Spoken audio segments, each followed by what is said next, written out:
दरअसल वही चीज जगत दे च है जो मेरी सोचनी च है। जो मेरी सोचनी च नहीं वो नहीं है। वही चीज जगत दे च है जो मेरी याद दे च है। जो मेरी याद दे च नहीं वो नहीं है। भावे है फिर भी नहीं है, क्योंकि मेरी सोचनी च नहीं,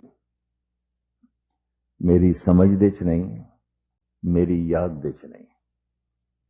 संसार विच की है, मतलब ये नहीं मेरी समझ कितनी है।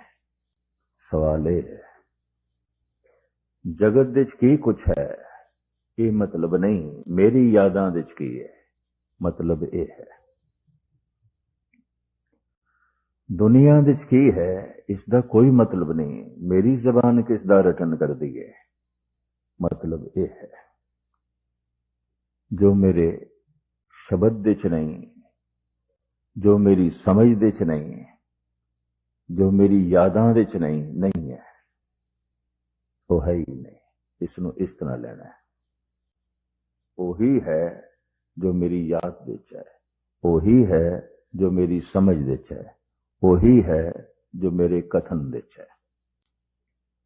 जो मेरी कथनी का हिस्सा नहीं बन सकिया, जो मेरी जबान ते नहीं आ सकिया, जो मेरी अकल दे च नहीं आ सकिया, जो मेरी याद दे च नहीं आ सकिया, नहीं है।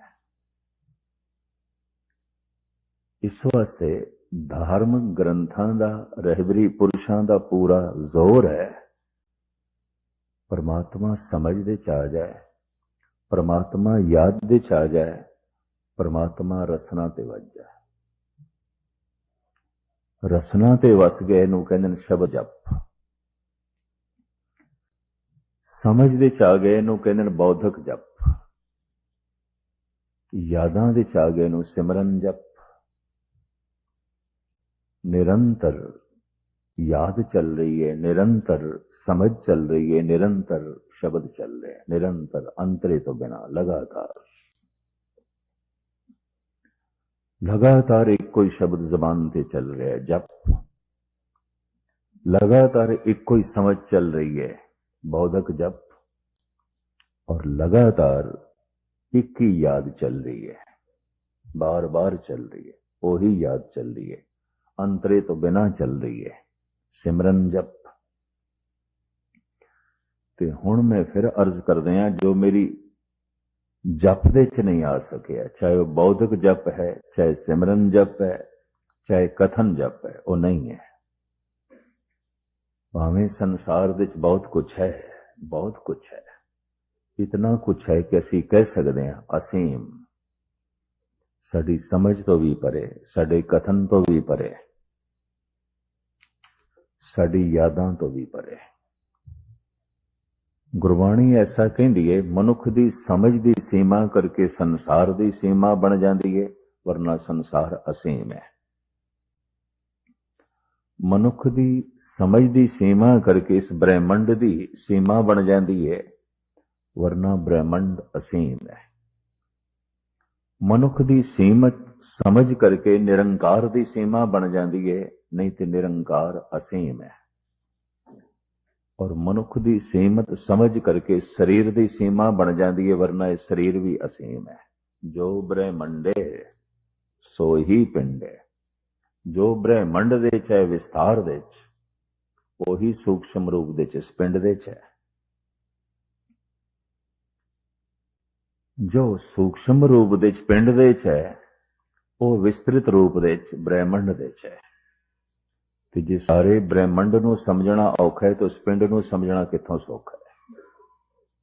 ਇਹ ਪਿੰਡ ਵੀ ਅਸੀਮ, ਬ੍ਰਹਿਮੰਡ ਵੀ ਅਸੀਮ, ਪਾਰ ਬ੍ਰਹਮ ਵੀ ਅਸੀਮ। ਪਰ ਮਨੁੱਖ ਦੀ ਸਮਝ ਦੀ ਸੀਮਾ ਕਰਕੇ ਪਾਰ ਬ੍ਰਹਮ ਦੀ ਸੀਮਾ ਬਣ ਜਾਂਦੀ ਹੈ। ਹਰ ਇੱਕ ਦੇ ਰੱਬ, ਹਰ ਇੱਕ ਦੇ ਖੁਦਾ, ਹਰ ਇੱਕ ਦੇ ਪਰਮਾਤਮਾ, ਉਹਨਾਂ ਦੀ ਸੀਮਤ ਸੋਚਣੀ ਕਰਕੇ ਸੀਮਤ ਨੇ। ਦਾਇਰਾ ਹੈ ਆਪਣਾ, हर एक का अपना दायरा है, उस दायरे की सोचनी है तो परमात्मा भी उसे ही दायरे च है। जिथे हर एक की समझ की सीमा है, सोचनी की सीमा है, विचारां की सीमा है, यादां की सीमा है, तो फिर इस पिंड की भी सीम है, ब्रह्मंड की भी सीम है, परमात्मा की सीम है, जबकि परमात्मा असीम, ब्रह्मंड असीम, ये पिंड असीम। किथे खत्म होंदा है, किथों शुरू होंदा है, ना इस पिंड का आद लभ्या जा सकता है, ना अंत लभ्या जा सकता है। असी सूक्ष्म रूप दे ये पिंड इस तो भी सूक्ष्म सी, हो सकता रेत का जर्रा होवे किसी वक्त। इकबाल ने मैंने कह देता, इस जर्रे को रहती है वो सुध की हवस हस्तम। इस जर्रे को रहती है वो सुध की हवस हरदम। ये जर्रा नाही शाहिद सिमटा हुआ सहरा है तो एक जर्रा, और इस जर्रे विच मैनू पूरा सहरा दिखाई देंदा है, पूरा मरूथल। एक जर्रे विच भी पता नहीं कितने जर्रे ने, और एक जर्रा भी समझण लगी है तो समझ तो परे है, वो भी असीम है। कि बहुत सारे जर्रियां दा ये ढेर, ये शरीर, चाहे वो जर्रे रेत दे ने, चाहे वो जर्रे पवन दे ने, चाहे वो जर्रे पानी दे ने, चाहे वो जर्रे अगन दे ने ते आकाश दे ने, उन्हां दा जुड़े आए ढेर असीम। जो ब्रह्मंडे सोई पिंडे। जो विस्तार रूप दे सागर दे च है, वही सूक्ष्म रूप दे पानी बूंद दे च है। जो विस्तार रूप दे पूर्ण सहरा दे च है, वही सूक्ष्म रूप दे रेत दे जर्रे च है। जो विस्तार रूप दे ब्रह्मंड दे च है, वही सूक्ष्म रूप दे इस पिंड दे च है। ना ब्रह्मंड दी सीमा, ना इस पिंड दी सीमा, ना जर्रे दी सीमा, ना सहरा दी सीमा। इस जर्रे को रहती है वो सुध की हवस हरदम। ये जप तो मुराद है किसी एक ख्याल का बार बार चलना। जप तो मुराद है किसी एक शब्द का बार बार चलना। जप तो मुराद है किसी एक याद का बार बार चलना। ते जद कोई सोचनी, जद कोई याद, जद कोई शब्द बार बार जप का हिस्सा बन जाए तो जप तो मुराद है किसी एक याद का बार बार चलना। ते जद कोई सोचनी, जद कोई याद, जद कोई शब्द बार बार जप का हिस्सा बन जाए तो मनुख कह देंदा है कि एक विचार का जप कर रहे हैं, बार बार चल रहे हैं।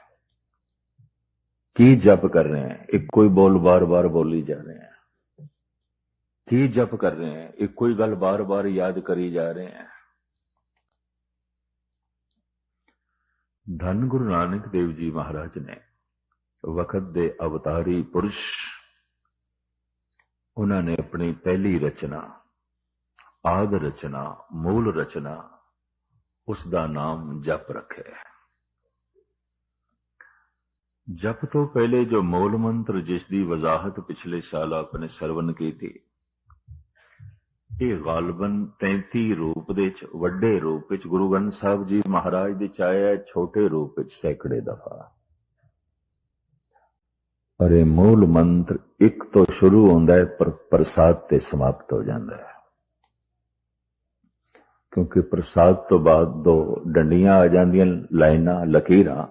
ये दो लकीरां इस गल का सबूत ने, एक वाक पूरा हो गया, एक सेंटेंस पूरा हो गया, एक वाक पूरा हो गया। जप चूंकि बाणी नहीं, बाणी का नाम है, इस वास्ते जप तो पहले भी दो डंडियां ने, बाद दे भी दो डंडियां ने। बाणी का नाम है। जैसे सुखमनी बाणी का नाम है, सिद्धगोष्ठ बाणी का नाम है, 12 माह बाणी का नाम है। और इसे तरीके नाल चौबोले, गाथा, फुने, छंद, पट्ठां दे सवैये बाणियां दे नाम ने। पहली बाणी का नाम है जप। और जप आरंभ होंदा है सत्कार वजों असीं कहने आ जप जी साहब। धन गुरु गोबिंद सिंह जी महाराज ने भी अपनी आद रचना मूल रचना पहली रचना का नाम जाप रखे है। जाप जप जाप दे बुनियादी अर्थ ते विचारक इको ही कुछ कर देना है। जप जाप ते जाप चल रहा है किस दा ख्यालां दा, इते जाप चल रहा है किस दा विचारां दा, इते जाप चल रहा है किस दा किसे शब्द दा। मैं एक दफा फिर दोहरा दिया, कोई एक शब्द कोई एक ख्याल कोई एक समझ कोई एक याद बार बार चलती रहे उसे नु कहंदे ने जप। कहंदे ने या ते संत किसे एक ख्याल किसे एक विचार किसे एक सोचनी किसे एक शब्द दे जप दे चाहुंदा है, या पागल गुस्ताखी माफ पागल भी जप दे चाहुंदा है। कोई एक ख्याल उसके अंदर बार बार चलता है, कोई एक याद उसके अंदर बार बार चलती है, भुला नहीं सकता। कई दफा कोई एक बोल उदी जबान ते बार बार चलता है, पागल जप दे चाहुंदा है, संत जप दे च है, ब्रह्म ज्ञानी जप दे च है। पर एक फर्क है, पागल दा जप अकल तो थल्ले है, संत दा जप अकल तो ऊपर है। इस वास्ते दोवें मनुख की समझ तो परे हो जाते हैं, क्योंकि मनुख ते समझ दे तल ते जी रहा है, अकल दे तल ते जी रहा है। मनुख एक ऐसा प्राणी मनुख एक ऐसा जीव जो बौद्धिक तल ते जी रहा है। जप चल रहा है पागल दे अंदर, अकल तो थल्ले, इको ही ख्याल दे उत्थे ही रुक जाता है, उसे दे आले दुआले घूमता रहता है। इसी तरह कोई इको ही सोचनी कोई इको ही धुन कोई इको ही शब्द कोई इको ही ख्याल कोई इको ही याद उस दे ही रुक जाता है। ब्रह्म ज्ञानी संत, और फिर भी जमीन आसमान दा पागल ते संत दे फर्क है। जप चल रहा है पागल दे अंदर, अकल तो थल्ले। जप चल रहा है भगत दे अंदर, अकल तो ऊपर। जप दोवां दे अंदर है, तो दोवें समाज का हिस्सा नहीं बने, क्योंकि समाज जप दे च नहीं जींदा, संसार जप दे च नहीं जींदा। वो किसी एक ख्याल नू किसी एक धुन नू किसी एक सोचनी नू अपनी जिंदगी का हिस्सा नहीं बना सकता। उसकी जिंदगी विस्तृत है, फैली हुई है, उन्होंने तरह तरह के विचार चाहिए ने, उन्होंने तरह तरह की सोचनी चाहिए है, उन्होंने तरह तरह दी यादां चाहिए।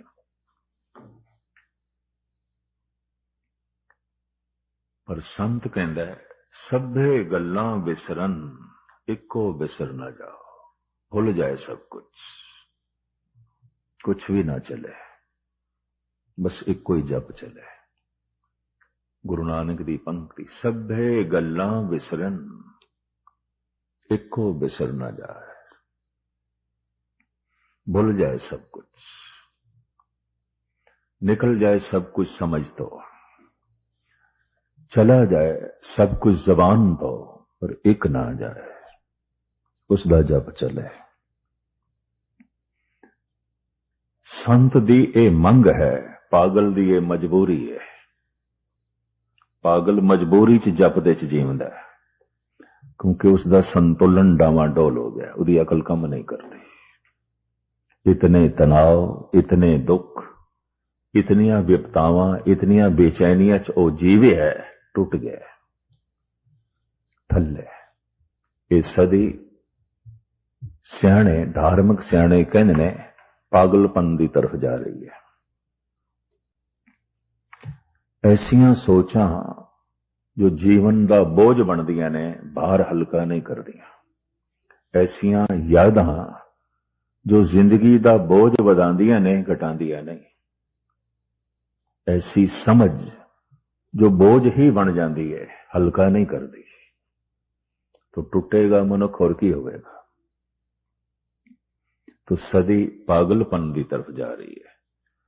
कहते ने इस तरह दियां सदियां भी इस जमीन ने देखियां ने, जद मनुख परमात्मा की तरफ जा रहा सी, अकल तो भी अगे। ये सदी इसका बहाव अकल तो थले की तरफ है। तो सारी दुनिया के पागलखाने भर गए। जद परमात्मा की तरफ बहाव आता है तो धार्मिक मंदिर, धर्म अस्थान रौनकीले हो जाते ने, भर जाते ने। या इस तरह का मनुख घर दे भी बैठता है तो घर भी हरि मंदिर बन जाता है। घर घर अंदर धर्मसाल, जे वो दुकान ते भी बैठता है वो हरि मंदिर बन जाती है। जो बाजार दे भी बैठता है तो फिजा परमात्मा दी हो जाती है। अजोखा मनुख चाहे मंदिर दे भी बैठ जाए, गुरुद्वारे च भी बैठ जाए, बहाव ते पागलपन की तरफ है। तो पागल गुत्थम गुत्था आउंदे ने। पागल पागल नाल सहमत नहीं आउंदा, पागल पागल नाल गुत्थम गुत्था आउंदा। दो पागलों को इस वास्ते अलग रखना पैंदा या निगरानी च रखना पैंदा जे रहन ते। हजार संत एक जगह रह सकते हैं। आम कहावत है, 20 फकीर एक मसीत दे च रह सकते हैं, 2 राजे एक सिंघासन ते नहीं रह सकते, 2 पागल एक मुल्क दे च नहीं रह सकते, 20 फकीर एक मसीत दे च रह सकते हैं। जद कोई अकल तो उच्चा उठ जाता है, एक ते उसका हिरदा विशाल हो जाता है, एक को समदृष्ट हो जाता है। एक दृष्ट कर समसर जाने, जोगी कहिए सोई। वो जुड़िया होया है, कौन? एक को ही दिखाई देता, दूसरा नहीं। एको ब्रह्म द्वितीया नास्ति, है ही नहीं दूजा। तुझ बिन दूजा ना ही कोई, है ही नहीं, गल खत्म। गुरु अर्जन देव जी महाराज, तुझ बिन दूजा ना ही कोय, तू करतार करे सो होए, है ही नहीं। तेरे तो बिना कुछ और है ही नहीं। एको ब्रह्म द्वितीया नास्ति। उपनिषदां दा वाल इको ही ब्रह्म है, दूजा तो है ही कोई नहीं, है ही कोई नहीं। किस दी गल करिए? ये कहना अकल तो उच्चा है, पर मैं अर्ज करा पागल भी किसी एक धुन दे जीवंदा है, किसी एक विचार दे जींदा है। उहदी दुनिया च भी कोई एक कोई है, वो एक कुछ भी हो सकता है। पागल खाने च मैं देखे ने कुछ बने हुए ने बादशाह, मैं तो देख के हैरान होया। सिर दे उत्ते कागजां दा ताज बना लेंदे ने, बादशाह सी, हुक्म करन लग पैंदे ने। ये वो लोग ने जिन्होंने हंकार ने हिला दिता है। ये भी मैं अर्ज करते हैं, हंकार ने हिला दिता है। एक प्रकरण अपने आप दे किसी वक्त खुलासा मंगदा है, मैं आप जी के सामने करांगा। किसी नूं लोभ ने हिलाया है, वो कोई होर हरकत करेगा, किसी नूं काम ने हिलाया है, वो कोई होर हरकत करेगा। हिलिया है, पर किसी नूं अपनी दुनिया तो परमात्मा ने हिला दिता है, सत्संग ने हिला दिता है। शब्द सुनिया ते हिल गया, ते हिलिया की है, अकल तो उच्चा उठ गया है। किसी नूं लोभ ने हिलाया है तो हिलिया की, अकल तो थल्ले चला गया है। दिखाई ते दोवें ही पागल देण गए, क्योंकि दोवें जप दे च जीवदे ने। जप मैं फिर अर्ज करा, चूंकि पहली बाणी का नाम जप है, इसकी वजाहत करनी लाजमी सी। जप कोई एक शब्द मेरी जबान ते बार बार चल रहा है, मेरे कंठ दे च बार बार चल रहा है, कोई एक विचार मेरी समझ दे च बार बार चल रहा है, कोई एक याद मेरे चेत च बार बार चल रही है जप। इसनूं कहंदे ने बौद्धिक जप, शब्द जप, सिमरन जप। चल रही है याद कोई एक, चल रही है विचार कोई एक, चल रहा है शब्द कंठ दे शब्द या है जबान ते कोई एक जप। बस ये दो तरह के मनुख ही जप दे जीवते ने, भगत, संत, गुरमुख, ब्रह्म ज्ञानी या फिर पागल। आम समाज, आम संसार किसी एक शब्द विच नहीं जीवदा, किसी एक विचार विच नहीं जीवदा, किसी एक याद विच नहीं जीवदा। उन्होंने बथेरियां यादां चाहिदियां ने, उन्होंने बथेरी सोचनी चाहिदी है, उन्होंने बथेरे अल्फाज चाहिए ने। तो कई दफा शब्दां दा, विचारां दा, यादां दा इतना भार हो जाता है, इतना बोझ होता है, टुट के अकल तो थले आ जाता है। होर की है ये जप दे जींदे ने जो अकल तो थले, ये भी जप दे जींदे ने जो अकल तो ऊपर। तो गुरु नानक देव जी महाराज ने अपनी पहली बाणी का नाम जप रखे। जप किसदा करना है, जप कदों करना है, जप किवें करना है, जप क्यों करना है, ये सारा खुलासा जिस बाणी च है, असी सत्कार वजों उसे नूं जपजी साहब कहंदे हैं। जप किसदा करना है, जप क्यों करना है, जप कदों करना है, ये सारियां ही विचारां दा खुलासा है। आखिर जप दी मंजिल की है, जप दी लोड़ की है,